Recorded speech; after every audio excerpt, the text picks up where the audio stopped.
Hello everyone, मेरे प्यारे बच्चों, हम आपके बीच यूपी बोर्ड का जो अनसाल पेपर है उसको सॉल्व कराने वाले हैं। और उसमें सबसे पहले आता है बहुविकल्पीय प्रश्न। तो बहुत सारे बच्चे ऐसे भी हैं जो बहुत ज़्यादा कमज़ोर हैं और सवाल उनको बड़े बड़े सवालें हल करने में प्रॉब्लम होती हैं। तो उनके लिए मैं एक सेशन लेकर आया हूँ जो अनसाल पूरा सॉल्व कर लेगा। और उसमें से जो छोटे छोटे क्वेश्चन हैं वही अगर जो कर ले गया तो उसका मतलब 40 से 50 के एबव नंबर, जो कमज़ोर बच्चे हैं उनकी बात कर रहे हैं। बाकी तो ब्रिलियंट बच्चों की तो कोई बात ही नहीं होती है। तो उनके लिए सबसे बड़ी समस्या अब हो गई है कि 20 क्वेश्चन जो आते हैं वो ऑब्जेक्टिव आने लगे हैं। तो ऑब्जेक्टिव बच्चों के मन में ये रहता है कि मतलब हम कर ले जाएंगे, उसको आसानी से कर ले जाएंगे। लेकिन उनको समस्या आती है तब जब वो तुक्का मारते हैं। तो यहाँ पर तुक्का मारना नहीं है, हम आपको सवाल लगाना सिखाएंगे और जो बीच बीच में फार्मूले हैं, कॉन्सेप्ट हैं, उनको बताएंगे, जिससे आपकी तैयारी बेहतर हो सके। जो पढ़ रहा है उसका भी, और जो नहीं पढ़ रहा है, किसी कारणवश कोचिंग नहीं कर पाया है, उसके लिए मैं योगदान देंगे। और रही बात आगे की, तो आगे भी हम आप लोगों के सहयोग देते रहेंगे। बहुविकल्पीय के बाद अति लघु उत्तरीय, फिर उसके बाद लघु उत्तरीय, फिर दीर्घ उत्तरीय, सारे क्वेश्चन बताएंगे। अभी तक जो कोचिंग नहीं कर पाए हैं और पास होने में उनको समस्या है, तो उनके लिए एक ये है कि मतलब वो छोटे छोटे क्वेश्चन, जैसे बूंद बूंद से घड़ा भरता है, तो छोटे छोटे क्वेश्चन आप उसको तैयार कीजिए। और जिससे आपको 23 नंबर पासिंग मार्क लाना है तो आप 23 से ज़्यादा भी ला सकते हैं। बस आप छोटे पे ध्यान रखिए। जब छोटा आप कर ले जाएं तो बड़ा नहीं भी कर पाएंगे तो जिसे स्टेप मार्किंग होता है तो 1-2 नंबर बड़े क्वेश्चन में मिल ही जाएंगे। तो चलिए हम आपको दिखाते हैं कि क्वेश्चन हैं कुछ हमारे पास, ये जो आप लोगों के सामने हैं, उसको मैं समझाऊंगा कैसे किया जाएगा और फार्मूला भी बताऊंगा। जिससे क्या होता है कि बहुविकल्पीय आप अंधी नहीं लगा सकते हैं, क्योंकि आप तुक्का मारेंगे तो आपका एक क्वेश्चन जाएगा ही और आपका एक नंबर भी चला जाएगा। तो आप उसको सॉल्व करके लगाइएगा। जो क्वेश्चन आपको आता है बहुत अच्छे से उसको भी सॉल्व करके लगाइए, क्योंकि आपके पास टाइम रहता है। तो चलिए पहला क्वेश्चन है, आप लोग देखिए कि लिखा है कि यदि m बराबर 5 और n बराबर m+7 तो √m² + n² का मान क्या होगा। आपके पास विकल्प है 65 और 26, 13, 17। तो इसमें से आपको बताना है कि कौन सा सही है। तो इधर हम रफ कार्य करेंगे और रफ कार्य में आप देखेंगे कि मतलब देखिए m का मान दिया हुआ है 5 और n का मान दिया हुआ है m+7। मतलब कहने का मतलब है कि m का मान इसी में रख के और काउंट कर लीजिए। तो ये हो जाएगा 5 + 7, यानी कि टोटल काउंट करेंगे तो कितना हो जाएगा 12। तो आपको मान किसका निकालना है, मान निकालना है √m² + n², यानी कि m² यानी m² अभी हम निकाले हैं 12 का स्क्वायर और प्लस m का मान है 5 और n का मान हमने निकाला है 12 का स्क्वायर। तो इसको जब हम स्क्वायर करेंगे तो ये हो जाएगा 25 + 144 और इसको जब हम जोड़ेंगे तो 169 होगा और 169 का जो वैल्यू होता है वो यही आपका विकल्प सही हो जाएगा। ठीक, अब अगला क्वेश्चन पे आते हैं। लिखा है कि यदि द्विघात समीकरण x square plus 2x minus P बराबर 0 का एक मूल -2 हो तो p का मान ज्ञात कीजिए। एक मूल आपको दे दिया है, दूसरा मूल आपको आपसे पूछ रहा है। तो ऐसा करिए कि आप यहाँ पर एक मूल को मान लीजिए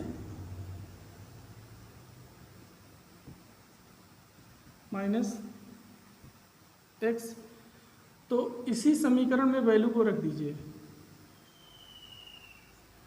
इस जो समीकरण दिया हुआ है उस समीकरण को लिख करके x square plus 2x minus P बराबर 0। तो उस जो मूल आपने माना है उसी मूल को इसमें रख के और सॉल्व कर लीजिए, p का मान आपको पता चल जाएगा। तो 2 का स्क्वायर प्लस 2 गुणे -2 माइनस पी बराबर 0, यानी ये हो गया 4 माइनस 4 माइनस पी बराबर 0, 4 से 4 कैंसिल हो गया, p बराबर 0। आपका p का वैल्यू कितना आ गया? 0 आ गया। ठीक, यहाँ पर आपको कोई फार्मूला भी नहीं लगाना पड़ा और आपका मान रखें और आ गया। अब आते हैं, एक सवाल है ट्रिग्नोमेट्री का। ट्रिग्नोमेट्री में आपको कोण का मान और कुछ फार्मूले हैं जो हम आगे बताएंगे, वो आपको याद होने चाहिए और जिससे आपके सवाल छोटे छोटे आसानी से हल हो जाएंगे। लिखा है कि यदि साइन a बराबर कास a, तो a का मान बताइए। चलिए, लिखा है कि साइन a बराबर कास a, तो आपको एक सूत्र हम आपको बता देते हैं कि कास थीटा बराबर होता है साइन 90 माइनस थीटा। इस सूत्र का यूज हम करेंगे यहाँ पर। तो ये हो जाएगा साइन a बराबर साइन 90, थीटा के स्थान पे a रखेंगे और साइन से साइन कैंसिल कर देंगे। a बराबर 90 माइनस a को इधर ले आइए, a प्लस a बराबर 90 और इसको दोनों को जोड़ेंगे तो 2a बराबर 90 और a बराबर 90 बटा 2, यानी a का मान कितना आ गया? 45। देखिए, इस तरह आप लगा लगा के सवाल सॉल्व करेंगे तो आप 100% श्योर रहेंगे कि हमारा आंसर सही है, आपका विकल्प सी सही है। और अब हम आगे अपने क्वेश्चन की तरफ बढ़ते हैं। इसको रफ को हम डाल देते हैं और अगला क्वेश्चन हम शुरू करते हैं। देखिए, तो चौथा है, चौथा भी ट्रिग्नोमेट्री का ही क्वेश्चन है, चौथा ट्रिग्नोमेट्री का क्वेश्चन है और इसमें दिया हुआ है कि a बराबर 13 अंश और 1 plus tan square a upon 1 plus cot square a बराबर 1 प्लस tan स्क्वायर 13 अंश 1 प्लस cot स्क्वायर 13 अंश। अब यहाँ पर आपको tan 30 की और cot 30 की वैल्यू पता होना चाहिए।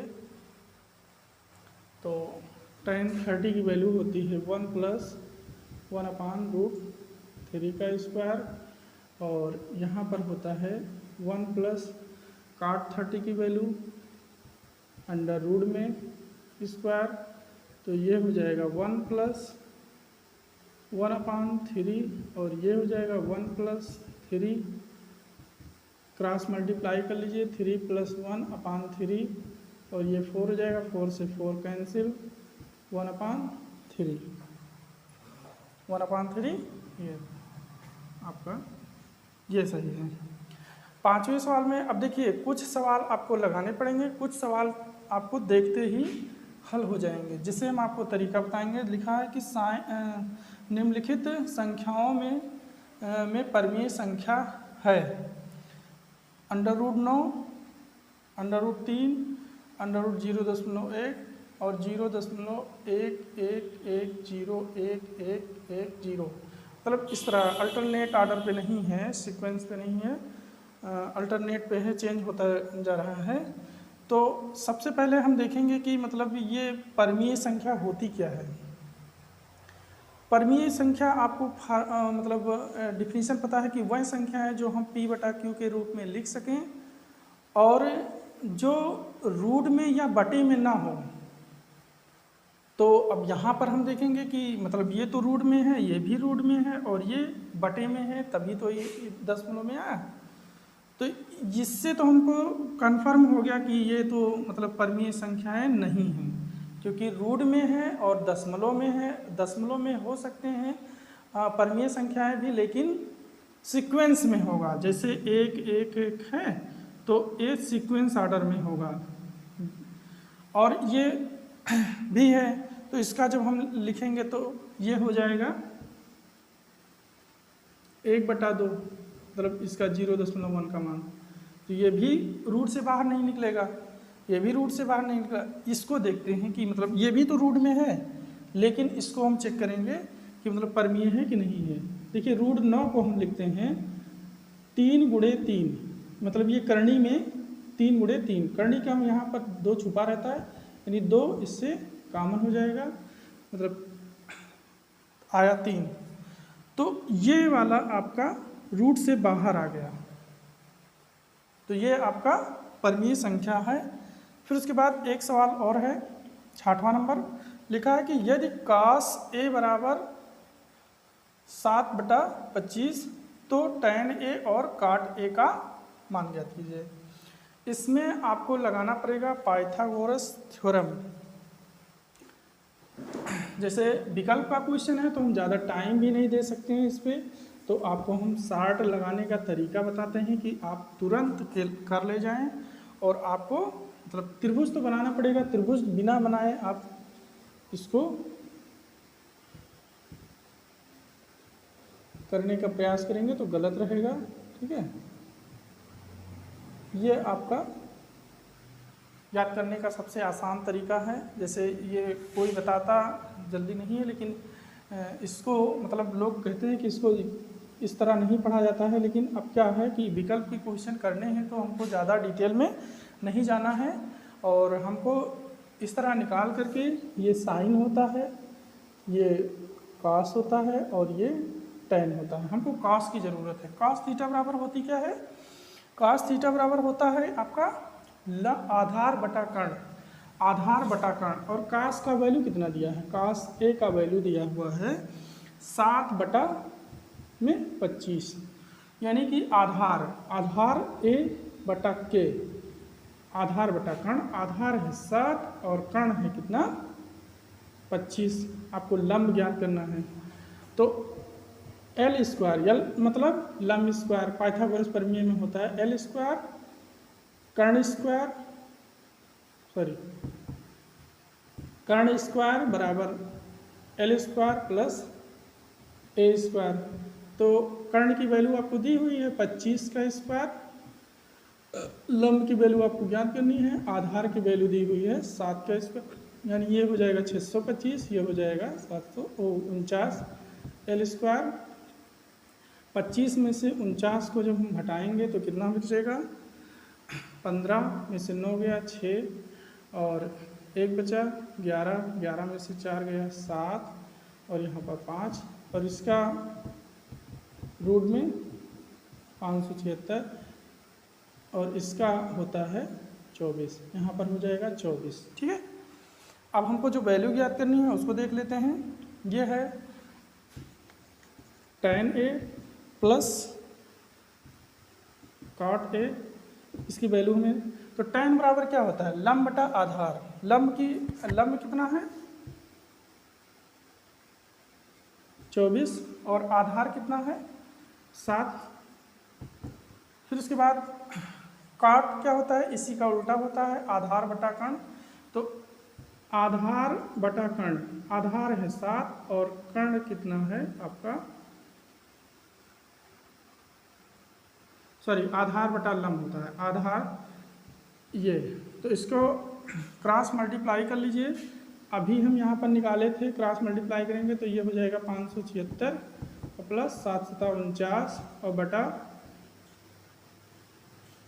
7 चौक 28 और 2 7 दूनी 14 और 1 16। तो 168 देखेंगे कहीं पे है, ये यहीं पे है, तुरंत इसको लगा देंगे। ठीक है। एक सवाल और बचा है, लिखा है द्विघात समीकरण x² माइनस 7x माइनस 10 के मूल हैं, 2 मूल आपको ज्ञात करना है। ठीक है, तो आप ऐसा करिए कि इसका गुणनखंड कर लीजिए, x² माइनस 3x माइनस 10 बराबर 0। तो 3 का ऐसा खंड बनाइए, क्योंकि 9th में आप लोग गुणनखंड पढ़े होंगे और 8th में भी हैं, तो 3 का ऐसा खंड बनाइए कि जिसको गुणा करने पर 10 आए और जोड़ने पर -3 आए। तो हम इसका बनाते हैं x² minus 5x plus 2x minus 10 बराबर 0, और इसमें से कामन ले लेंगे, x कामन हो जाएगा, x माइनस 5 और यहाँ पर 2 कामन ले लेंगे, x माइनस 5 बराबर 0, x माइनस 5 और x प्लस 2। x माइनस 5 बराबर 0 तो x बराबर 5 हो जाएगा, x प्लस 2 बराबर 0 तो x बराबर -2 हो जाएगा। देखेंगे 5 माइनस 2 किस में आ रहा है, 5 माइनस 2, 5 माइनस 2 ये p वाले में। ठीक है, ऐसे ही आप लोग क्वेश्चन को सॉल्व करके करिए। अब ये हमने 7 क्वेश्चन आपको बताया है विकल्प में, 7 क्वेश्चन आपके कन्फर्म है कि मेरे 7 नंबर आएंगे। तो जो भी पढ़िए एकदम एक्यूरेट पढ़िए, कन्फर्म वाली चीज़ पढ़िए कि हमारा आएगा ही आएगा, ऐसे हवा में नहीं, हवा में तैयारी नहीं करना है। ठीक है, आपको एकदम एग्जैक्ट पूरा, क्योंकि आप कॉन्फिडेंस में रहेंगे हमारा इतना नंबर आएगा। ठीक है, इस बातों से आपको मतलब हम और ही आगे, आपको अगर जो अच्छा लगेगा तो आप कमेंट में लाइक कीजिए, कमेंट कीजिए। हम बार बार उसके लिए नहीं कहेंगे, अगर जो आपको अच्छा लगे तो लाइक, कमेंट और शेयर कर दीजिए। ठीक है, धन्यवाद।